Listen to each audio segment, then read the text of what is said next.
All right, folks, what is going on? Welcome to Hollywood Hangout. I am Boxman. Thank you guys so much for coming on back. Apologize for last week. Daughter's Tuesday game got rained out. We had to make it up on Friday. Anyway, no big deal. It was just easier to not bother. I was going to do it Saturday, but guess what? We had something to do Saturday too. Hey, yes, every week, every day of the week. Sorry, my earbuds down. Every day of the week, it feels like we got something going on, man. But hey, whatever. I mean, I got three kids. What are you gonna do, right? This is all I can do. Doing everything I can.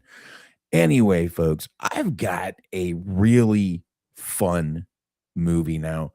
When me and Dirk were going over the Smokey and the Bandits and all those movies like that, we had said, and especially me, I had said that I love these kind of laid back southern country style movies. I just miss them. Car chases here and there. Luke, my man, what's going on? This movie's got a little car chase in it. It's got some action, but mostly it is a family movie. This is a PG rated movie. I'm about to be talking right here. And, you know, I I'll admit I usually don't do many PG movies, but this one I just kind of felt like doing. I don't know why. I watched it a few weeks ago. I remember watching this movie with my parents when I was young.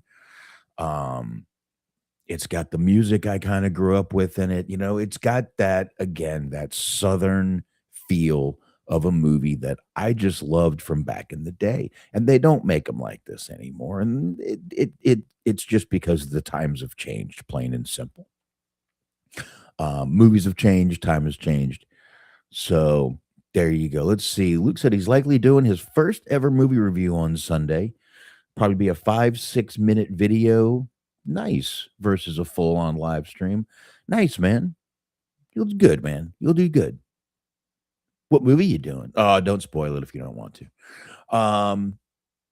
This movie kind of takes if Smokey and the Bandit adopted the Bad News Bears and showed them how to fix cars, that would be this movie right here. This movie I'm talking is Six Pack from 1982. Um, if you're wondering where you can stream it, can't be streamed for free, but it can be found on Amazon Prime and Apple TV and rented for $3.99. Not that bad. So it can be found. This movie, very another reason I kind of wanted to do it this month. It released on July 16th, 1982. So very, topical of this month. Oh, he's going to do the Odyssey. Cool. I've heard good things about the Odyssey. I know there's supposed to be some sort of backlash about it because there's a few people in it, but I don't care. A good movie's a good movie. I do want to check out that movie. I do want to check that out. Um, the Odyssey. It looks good. It looks good, and I like those type of movies.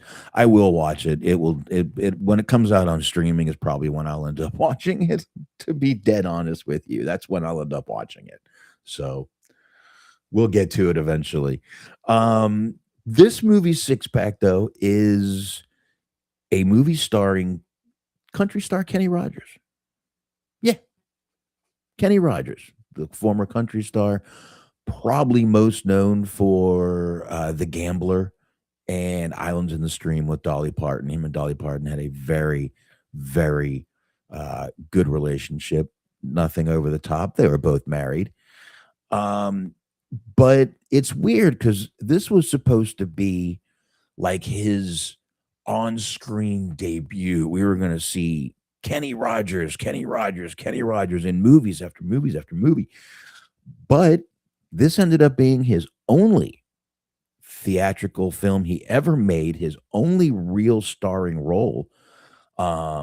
He had a couple of cameos here and there in movies. He did a few voices in a few movies.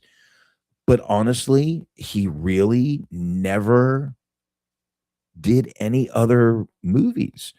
Um, did a lot of music soundtracks for a lot of movies. He is in a ton of music soundtracks, but never really had that starring role after this movie.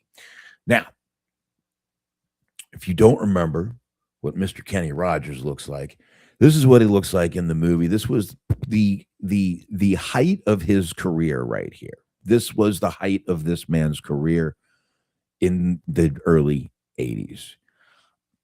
Just looks like the originator of the silver fox look. This is it right there. The silver fox look. I believe I would call him the originator. You know, just full beard, denim shirt, button down. Fucking awesome. Awesome. But this is really a fun movie, and I was looking forward to doing it. Like I said, I remember watching this movie when I was a kid, and it's just kind of one of those movies that sort of resonates with me. I don't know. Some of these movies when I was a kid just sort of sticks with me, you know? It just does. But so I'm going to start with really just talking about Kenny Rogers. By the way, there's a great.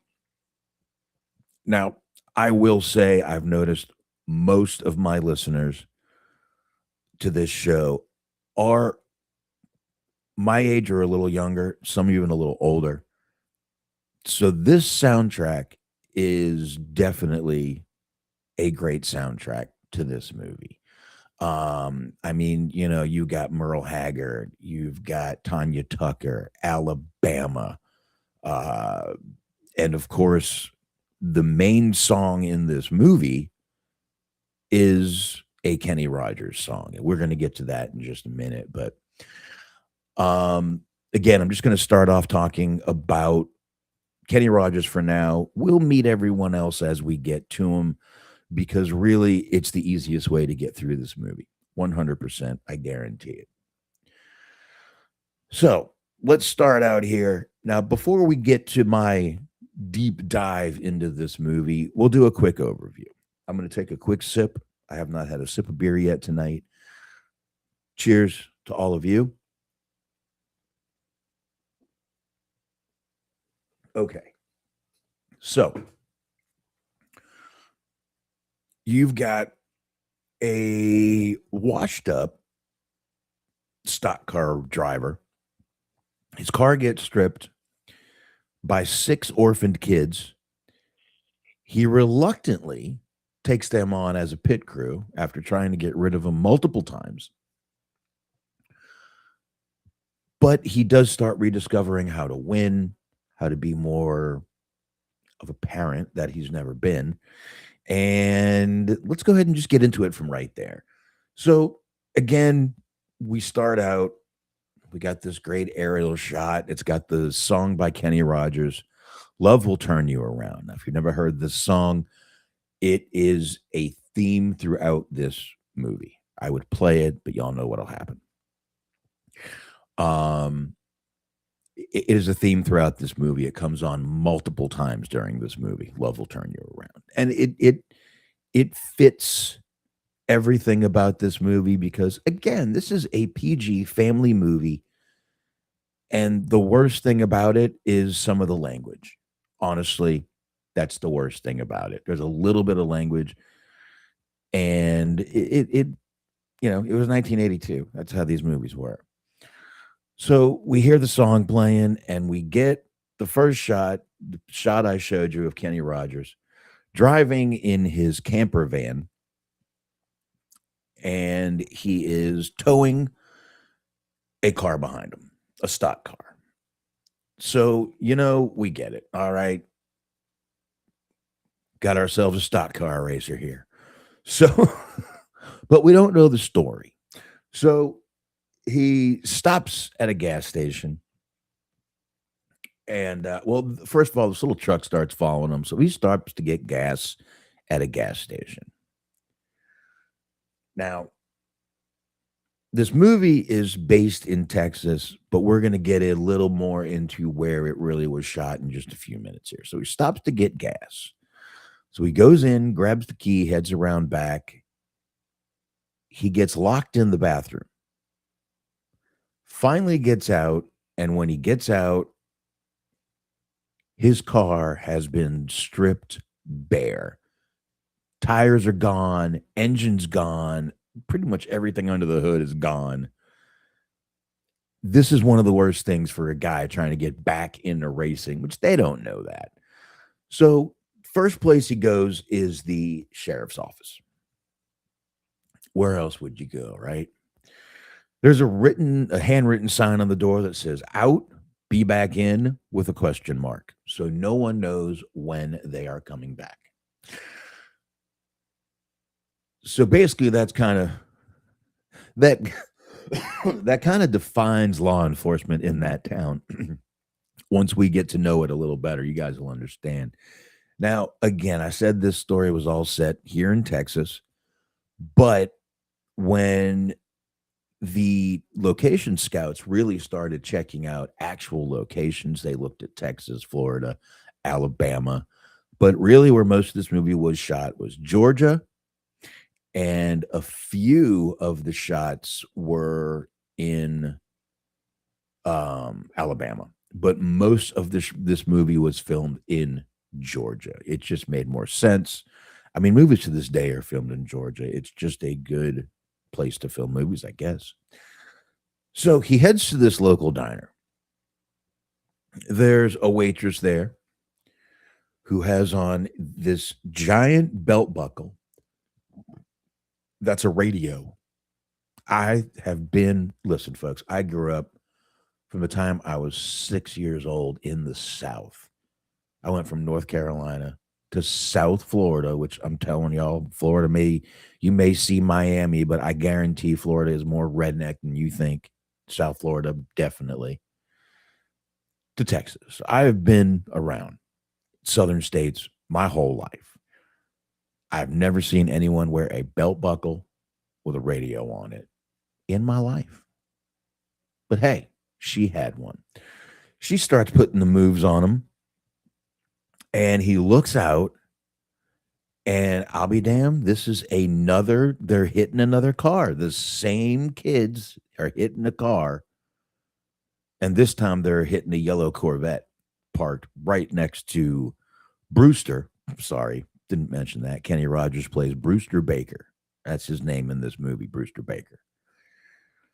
So he jumps up, he gives chase. He does forget to pay on his way out, jumps up and gives chase to this blue delivery van.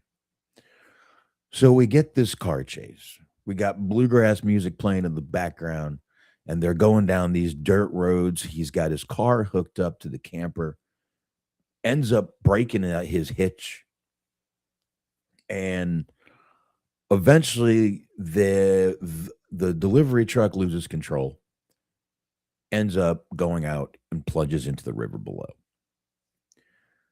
So Brewster notices, holy shit, this is a bunch of kids. So he goes out and he sees one of the kids, little Harry. We'll get into it.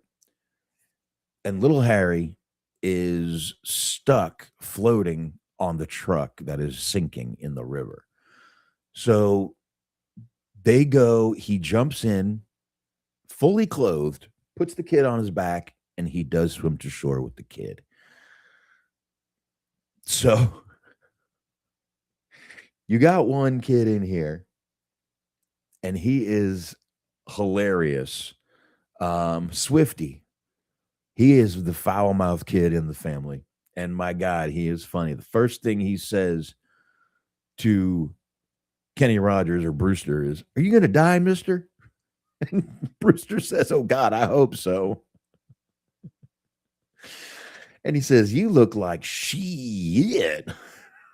So that's how the first conversation goes.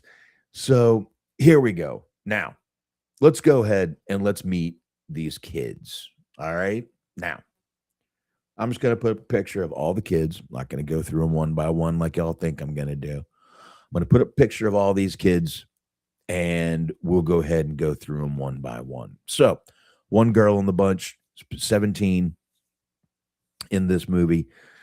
They call her Breezy. She would prefer to be called Heather, which is played by Diane Lane. Now, Diane Lane, I've spoke about in a couple of movies. The most recent movie I spoke with her I'm sorry, the movie I spoke about her was Streets of Fire. She was Ellen Aim in Streets of Fire. She was Cherry Valance in The Outsiders right after this movie. The Outsiders was 1983, so they were probably filming it right after this movie came out. And she's still doing some acting as today. She was in Inside Out 2. She's the mom, the voice, and she's still doing some stuff. I mean, she was in Martha Kent in Zack Snyder's Justice League just in 2021. She's definitely still doing stuff. Absolutely amazing. But very young in this movie. And next up, we have Doc. Now, Doc would be little Anthony Michael Hall here. And yes, he's the family genius, the mechanic in the family. Now, this was way before 16 Candles and Breakfast Club. As a matter of fact, this is a 14-year-old Anthony Michael Hall, and his film debut is right here in this movie. This was kind of the first time we saw Anthony Michael Hall. And this was it. So, like I said, 3 years, I believe, before Breakfast Club was 1985, I believe. I might be wrong there. So just a couple of years. Then we have Lewis. Lewis is the larger one over there all the way. He's the big guy. He does the heavy work. Don't know why my dogs are barking. Then we've got Benji. Benji's all the way on the left there. They call him the accountant. He's their numbers kid.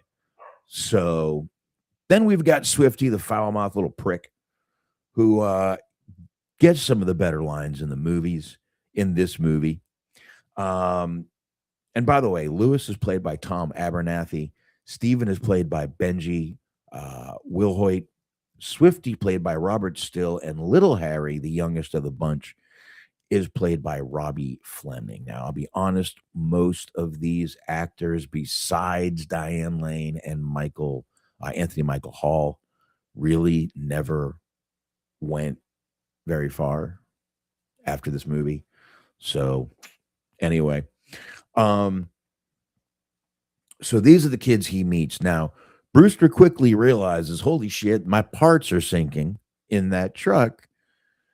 And Anthony Michael Hall says, no, sir. Or Doc says, no, your parts have been delivered. And he's like, delivered to who? They won't say. So he finally tells him, look, my hitch is screwed up. Let's go fix it. Or try to fix it. And then we'll go figure this out. This is where he finds out these kids are kind of handy. Okay. He sees that they immediately fix his trailer hitch within a few seconds, and he sees they've got a little bit of a knack for mechanics, and they do. They are amazing mechanics. So he goes back and brings these kids to the sheriff. So the sheriff pulls up. Now, the sheriff is played by another great actor, Barry Corbin. Now, Barry Corbin is known for a lot of roles, but one of the main roles I know him from is Urban Cowboy, but he was in Northern Exposure. He's been in Tulsa King. He's been in Lonesome Dove. He's been in Yellowstone. He was Ross in Yellowstone in one episode, but he was in 7 episodes of Tulsa King. This man always plays a Southern man. He's Texas born. You can hear it in his voice. And,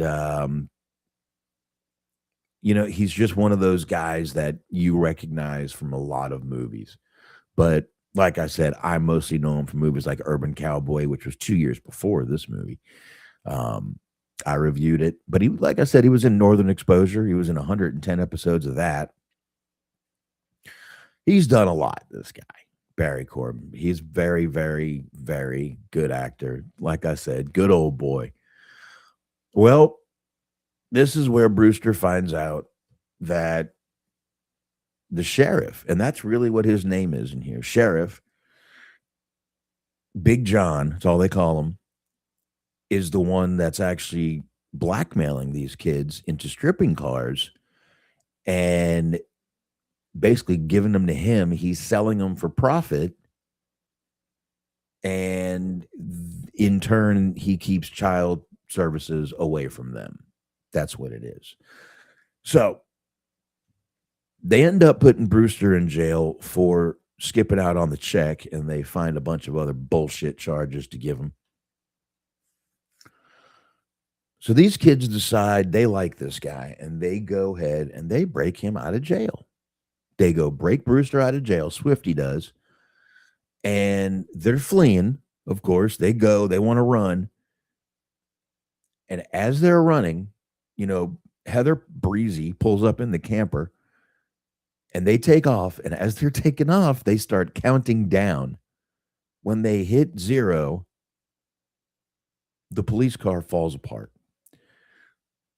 One piece by one piece by one piece by one piece. Just everything starts falling off. The windows, the doors, the tires, the lug nuts, everything. Looks like they had taken out every bolt in the car. It was actually pretty goddamn funny, to be honest with you. So, one more sip to stay hydrated here, folks. So, he cons him into, or the kids con him into going to the first race with him, and he goes, fine, we can go to the first race. After that, you're out of here. So, first race they go to, Texas. Now, little Harry has to pee, so they stop and they let him pee. And this is where they get the story of how Brewster got out of racing. They came up with some very interesting stories on their own, but Brewster finally talked to him, and he said he had a guy named Turk Logan. This is a guy played by Terry Kaiser. Now, Terry Kaiser, you might go, hey, he looks kind of familiar. I believe I have seen him in a movie or two. This guy was all over TV in the 80s. All over TV in the 80s. Always played a bad guy. Still acting as of today. But always plays the bad guy. I'll tell you where you know this guy best from. Bernie Lomax, Weekend at Bernie's. He is Bernie Lomax from Weekend at Bernie's. That's right. So that is Terry Kaiser. And he plays Turk Logan in this movie. If that's not a so 80s name, I don't know what is. Turk Logan. So he starts telling the story about how he was originally Turk was his mechanic, but really what he wanted to do was drive. So he sabotaged Brewster's car, badmouthed him to the sponsors. So sabotaged his car enough to where it caused a crash at Talladega, cost him his sponsor. The sponsor went straight to Turk, and Brewster just left racing. Didn't want to take it anymore. So Turk is definitely your antagonist in the movie. You don't get a lot of it in this movie. You think it's just going to be this totally wholesome movie, but it's not. It's not. Oh, there's a couple of parts that are a little iffy in this movie. Now, this isn't going to be much longer, folks. I don't have a lot more left. It's a very fast movie, but it's a great little story, and I like telling it. So they go to Shreveport, Louisiana, literally 60 miles from me. I can be there in less than an hour because the speed limit on my little road out here is 75 miles an hour. So I can be there in no time. And this is where he runs into Aaron Gray, who plays Lila. Now let's get a picture of Aaron Gray. The only picture I could find was black and white, and it was of Kenny Rogers and Aaron Gray together. Now, Aaron Gray is another one who's been in movies forever. And I mean, she was Colonel Wilma Deering in Buck Rogers back in 1979. She did a couple episodes of Magnum PI. Finding Grace. She was Ariel Harper. Many of things. Many of things. Star Trek Continues. She was in. Um, Started doing some of those, as some of these older actors do. They start doing some of those Christmas movies for Lifetime and Hallmark and stuff. She was no different at all. But yeah, Aaron Gray, who plays Lila in this movie. So pretty much that's all. I need to close all these. I can be just one thing. And she is gorgeous.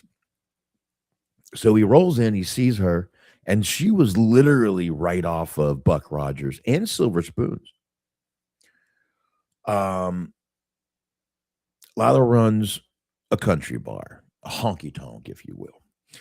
Kind of Gilly style, since we're mentioning a little bit of Urban Cowboy tonight. Looks about like Gilly's, you know, real country bar with probably a bull in the middle.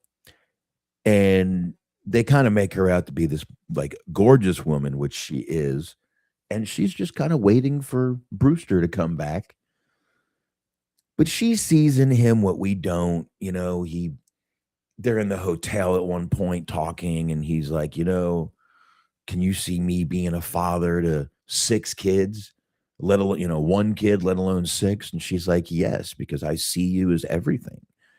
So we immediately get that, okay, she's going to be the anchor in the movie. All right. We get it already. You don't even have to fucking jam it down our throats. We already get it. So while Brewster's at the bar with Lila, the kids don't know what else to do. So what do? They go out and they start stealing. Now, they've got good intentions in mind while they're doing it. You know, the road to good intentions is paved with really bad ones. But so they're stealing to try to get Brewster's car running. And they end up doing that. Brewster finds out in the morning and he is pissed. Basically starts telling them, you can't fucking do this. Well, he goes to try to bring the parts back, and they can't, because the kids steal the camper, and they go from there. They end up going to the race. He gets to the race, and that's where the kids were. And they were fixing his car when he got there. Okay. So they did have him brought in. He is pissed that they had the parts brought in, but he's happy they got the car working. So he tries once again to ditch these kids after this race. I mean, he's buying them ice cream. He's trying to be really nice about it. He's really, really, really trying to be nice about it. Lila's there. He goes and buys them ice cream. And this is the point where he kind of gets sick of them. They're not being grateful to him. He's like, look, I'll take you to the airport. I'll buy you tickets. You guys can go anywhere you want to go. Their parents are dead. So they were killed in an accident. So they can go anywhere they want. Well, they get pissed. He gets pissed.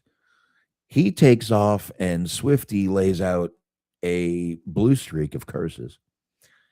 And it takes Lila to hold him. Swifty, basically, one of the best lines from him right here is, we could have been great together. So this is where Brewster, they do finally meet back up. Brewster gets, because they're with Lila, they meet back up. And this is where you get Brewster starting to parent these kids. He keeps telling them, what he's trying to drive through their head is, look, y'all got skills, but you need to have some ethics as well in life. All these kids have ever known is how to survive on their own and do whatever they have to do, not to be broken up. So Brewster's trying to tell them, you're safe with me You don't have to do what you were doing. You can't steal. He even had when he, in that, first race, he won fourth and he had to pay most of the crew back. So, not the crew, the guys that they stole from. So, he lost most of his money right there. Now,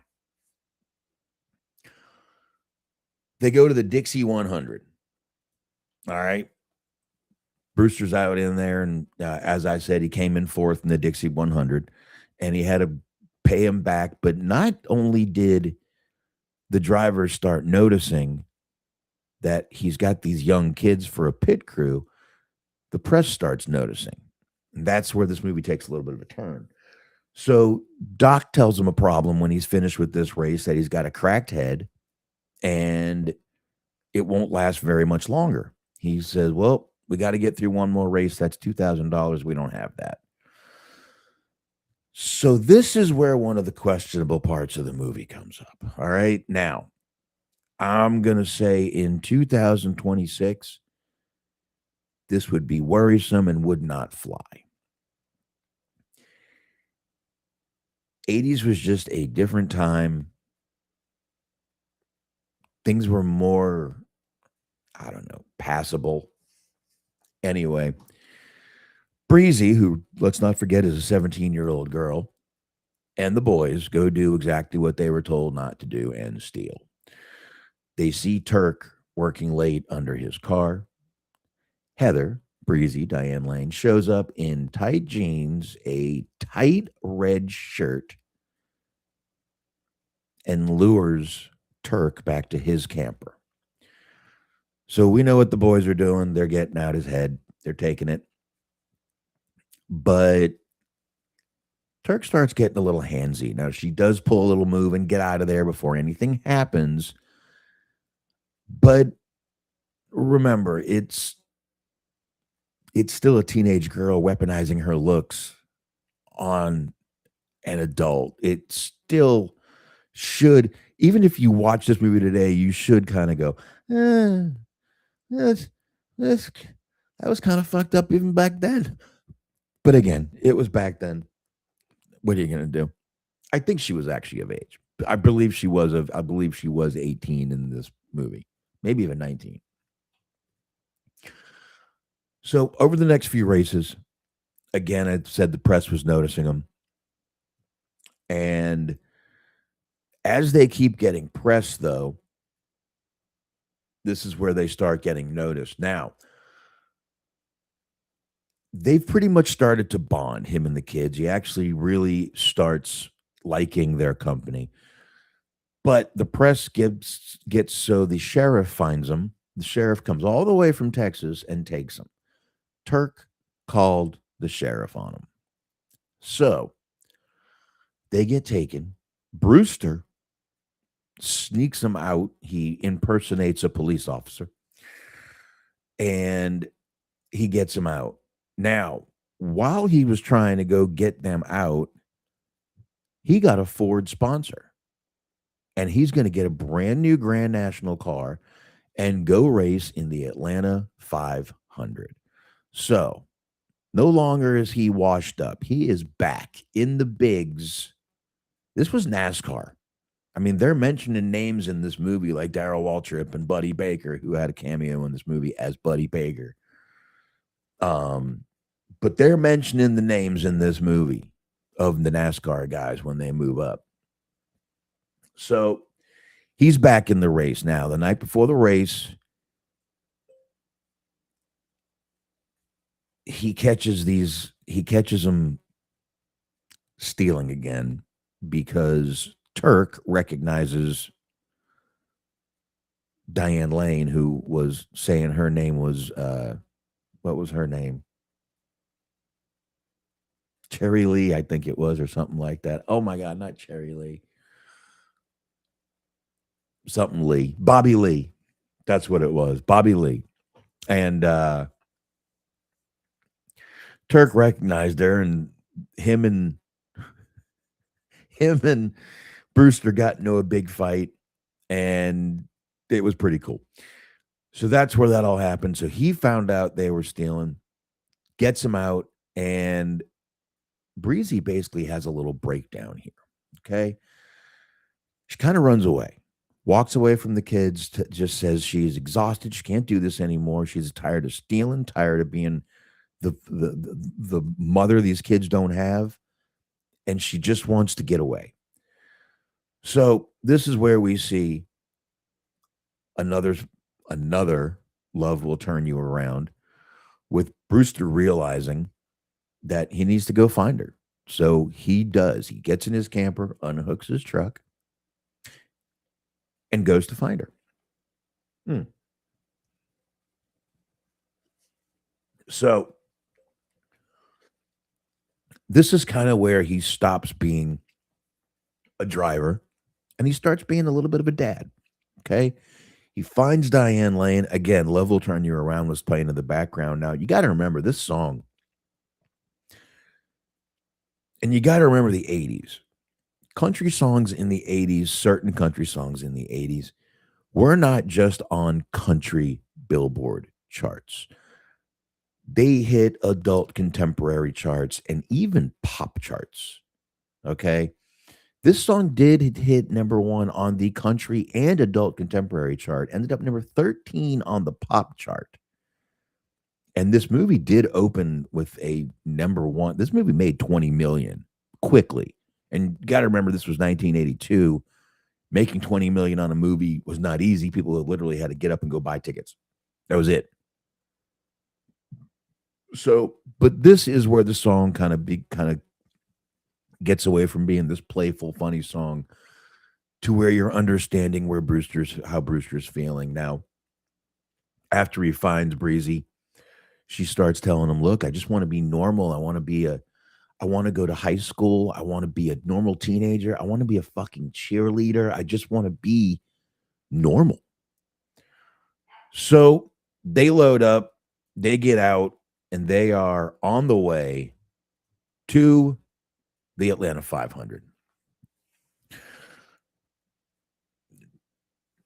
I forgot the budget of the movie. You know what? Let's look that up real quick, Luke. I can do that. I can do that. I believe the budget. I want to say the budget was like 4 million, but I'm not sure. Let's check Wiki. Oh, ooh, budget was 11 and a half to 13 and a half. The box office though was 20 million. So movie did good. For 1982, the movie did amazing. You got to remember, tickets back then were like $2. Seriously, I mean that you've got to break down what tickets were back then. Number one, number two, the only fucking way you could watch these movies, dude. Beta wasn't even around in 1982. You could only go to the movie theater. That was it. So to make 20 million on a movie was not laughed at back then. Today it would be. Today it would be laughed at. So Lila shows up at the race to kind of surprise him. He is surprised. And they've got to be at the race the next day. Everyone's happy. Kids are acting good. He wakes up. He tells Lila, "Listen, have the kids there by 7:30."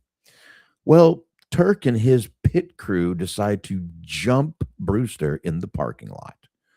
Brewster puts up a good fight, fire extinguisher and all, but they still beat him down. They knock him out. They dump him in the woods. Well, Lila got the crew there on time, but they don't know where Brewster is. So he hitches a ride with a couple of fucking stoners. And I do mean that. They were two fucking stoners. I got no problem with them. Now, you knew he was going to make it. You knew he was going to make it to the race. So he does, barely. The race starts. Turk's in the race with him because Turk got moved up too. He got a sponsor. So they climb up into first and second. All right. Now we see him going around. Well, Brewster's about to win, and he looks up in the pits and sees that none of the kids are there. Well, sheriff got him again. All right. So he doesn't know what to do. He's being ordered by Ford to get his ass back in there and race. This is where he's got a choice to make: kids or glory. Well, he chooses the kids. He guns the car like he's going back into the race, makes a left turn out of the pit, ends up cutting off the sheriff. Now, the media was there trying to find out why he did what he did, and that was actually good for him, because what the sheriff was doing again was blackmailing these kids. It was illegal what he was doing. So he used the media to kind of back the sheriff off. Like, yeah, sheriff, tell us why you're here to arrest these kids. Well, Big John backs off and basically, says, look, oh no, we came to check on them, and they're in good hands with, Brewster Baker. So they leave him with him. So the kids are finally off the hook now. And that's it. The kids are free, and they can finally kind of go on. And we see, Brewster choosing the kids over the glory and kind of becoming their father. And once the credits start rolling, once the credits starts rolling, I'll go ahead and do this first. We see, if you let it roll a little bit while Love Will Turn You Around is playing, Brewster, you saw him admiring a house in the beginning of the movie, just kind of looking at it and liking it. Well, he bought it, and it shows him getting married to Lila, and them with the kids. It shows them getting out of a school bus, going to school, and just living a normal life with, normal kids. So when we are watching the Atlanta 500 in this, the film, when the movie closes out, that is actually real race footage from the NASCAR Coca-Cola 500 at the Atlanta Motor Speedway. Darrell Waltrip actually won that race, and they blended them into the racing sequences of the movie. So good stuff there. Now, I do have a few little trivia things I wanted to save till the end. Not a lot, but we'll do a couple of them here. Now, excuse me. Kenny Rogers was, again, as we said in the beginning here, at the peak of his music career. Just coming off The Gambler, Lady, songs like that through the years. He had a concert ready to start on March 21st of 1982. Remember, this movie came out July 16th, 1982. He had all his scenes completed by March 19th. Once he wrapped up, they kept shooting the movie without him. So the other cast members had to film reaction shots without him even there. So that's crazy. He did make it. Now they had even tighter little squeeze than they thought, because they had a huge snowstorm in the beginning that put them 10 days behind schedule. They did finish on the 15th and get the movie out on time. But here's a cool thing that they did, though. While they were doing the Atlanta race, what they did from March 8th to the 15th, Kenny Rogers turned it into a fundraiser. He said for every person that showed up, the film company would donate $1 to Scottish Rite Hospital for each volunteer that showed up to be in the stands. So there you go. That was pretty cool what they did. So for those 4 days, or more than 4 days, 7 days, that's what they did. Now, about a year after this movie came out, just in 1983, there was a television pilot based on this movie where Don Johnson played Brewster Baker. The pilot was directed by Ron Amatow, who was the director behind the Dukes of Hazzard. And it did air on July 24th, 1983. Now, here's another funny thing. A very young Joaquin Phoenix, then known as Leaf Phoenix, his real name, was Don Johnson's son in this role. It did not last. It basically was one and done. It did not even last. The pilot was all anyone ever saw. It didn't go further. But it was pretty cool, though. But anyway, this movie is definitely, I don't know what you would call it, cliche, formulamatic, whatever you want to, I don't know what you would call it. Definitely a cliche type movie. You've got the orphans who find their father, and they even, you got the washed up driver who gets his career back, also finds a wife in the meantime. And, but it's a good story. It's a good movie. It's a fun, quick watch of a movie. It does not last long. And it's just a good, like I said, it's just one of those old school Southern type movies that I enjoy watching. And I've said that like I said, back when we reviewed another Southern movie, back when we were talking The Smokey and the Bandits and stuff like that. I said I love these movies. I need to get Cannonball Run done. Those are a couple other Southern type movies. I could think of more.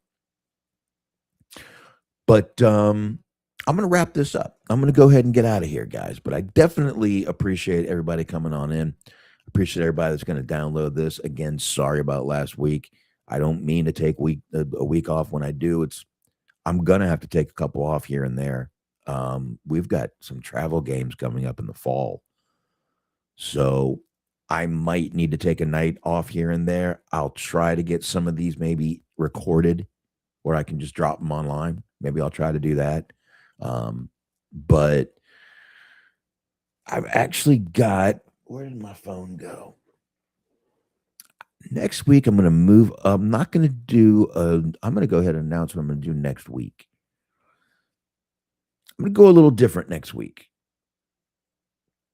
I'm going to do a Liam Neeson movie. I'm going to do The Gray. Okay. So we're going to talk The Gray next week, starring Liam Neeson. Frank Grillo is in that movie and more. Really, really great movie. I'm really looking forward to talking about it with you guys. So on that note, guys, please like, subscribe, please. And check out this. Be back next Friday. I'm definitely doing these on Friday. Be back next Friday, 9:30 p.m. Eastern time, talking The Gray. But once again, thank you, everybody. I appreciate it. Like, subscribe, comment, do all kinds of stuff. Enjoy the weekend, folks. Be safe.